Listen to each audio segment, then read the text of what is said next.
Ashamaa harka fuunee akkam jirtu iddoo jirtan nutti nageenyi koo isin haa qaqqabu.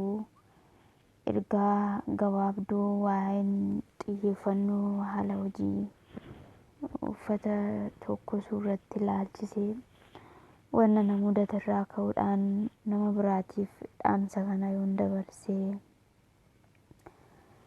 tarii namni kunis akka koo irraa baratee osoo muuxannoo qabu ittiin hojjetee balaa inni ittiin nama mudurraayis dubbiin namatti fidurraayis bilisa taa'ee kan yaadedha.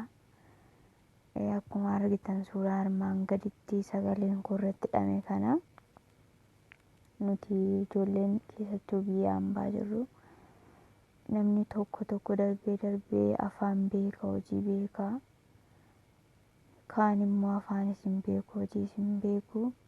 Nan hojjedhee biyyaa ba'a. Gaafa immoo hojjechuudhaa ba'u meeshaan inni ittiin hojjetus wanti inni hundumtuu jechuudha. Lafaa kaanii kun akkanaa kun akkas ta'a akkasii itti humnaan hojjeta jechuudha. Gaafan akkas jedhu namni tokko gaafa haaraan ba'ee dhufu silaa kan itti maliin afaan jiraa waan ta'eef qabee duudaatti bishaan naquudha. Hojiinuma ta'eef hojjetama malee akkaataadhaan itti agarsiifamedha. Dubbiin kun qalbii keessa gabbu'ee waan isaanitti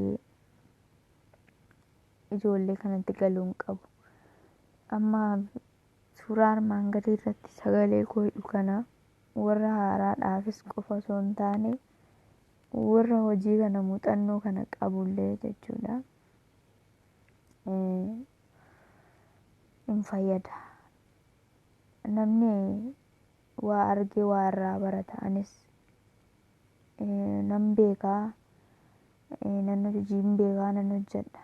Garuu ta'eetu immoo waan addaa ofirratti arge. Kuni maalni jettanii na gaafachuu dandeessu. Kuni namni mana keessa jiraatu keessatti meeshaa isaas mana isaas haala waan qabu irratti hundaa'ee guuttata.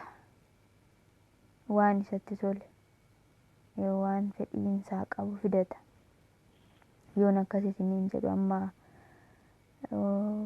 meeshaan uffata tokkos kuni kan suuraa isaa irratti isinii hidhe kuni baay'ee waan na ajaa'ibe baay'ee waan nama sodaachisuudha. Baay'ee tokkummaa ofirra darbee akkanii ijoolleen haaraa ta'an yookiin immoo namni muuxannoo isaa hin qabne akkamitti hojjeta jedhee kan yaada natti ta'edha. Maaliif jettanii na gaafachuu dandeessu. Innis wayaa tokko siinaan jedhan tole jedheetin akkuma duraanii tokko suudhaa ka'ee jechuudha. Mana keessa hojjetu osoo hin taane bakka biraa.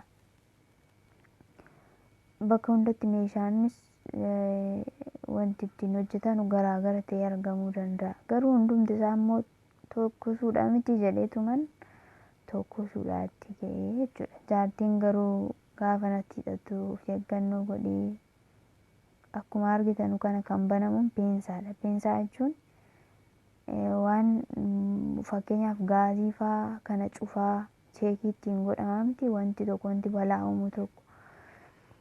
Akkasii wanni kun waan harka qofaan cufamee yookiin harka qofaan banamu miti qulfiidha. Qulfii kan bantuu kan hiiktuudhaan peensaa kan jedhan kanaan sibiilichatti keessee bantaa achi